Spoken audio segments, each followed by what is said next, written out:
Conservatives are descending on Calgary this weekend to decide the fate of their federal party leader, Pierre Poilievre. Delegates will vote tomorrow night on whether Poilievre should remain as leader after losing the election and his seat last spring. Just over 50% would be a disastrous result for Poilievre, and so too would the 67% that former Prime Minister Joe Clark got at his leadership review in 1983. Obviously, the bar is a lot higher for Mr. Poilievre, and the Conservatives I've been speaking to are reluctant to put a figure on it exactly in terms of the vote share of what Poilievre can fetch tomorrow, because they don't want to necessarily set the bar too high and then he's not able to meet it. But one number that keeps coming up in the conversations I'm having is 84%.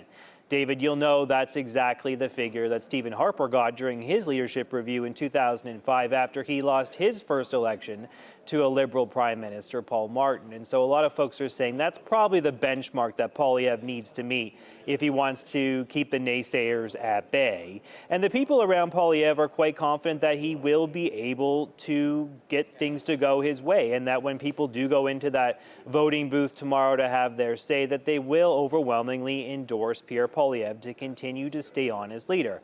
We know there has not been a lot of public internal dissent within caucus in particular. And as you walk around the space here in Calgary, David, it's very evident that most people, again publicly, are supportive of Pierre Poilievre. They have badges on that say United Poilievre. They've got, his face emblazoned on their lanyards. There seems to be a lot of goodwill towards Poilievre, but we do know that there is other folks who are feeling a little uncomfortable with how Poilievre has performed up until this point.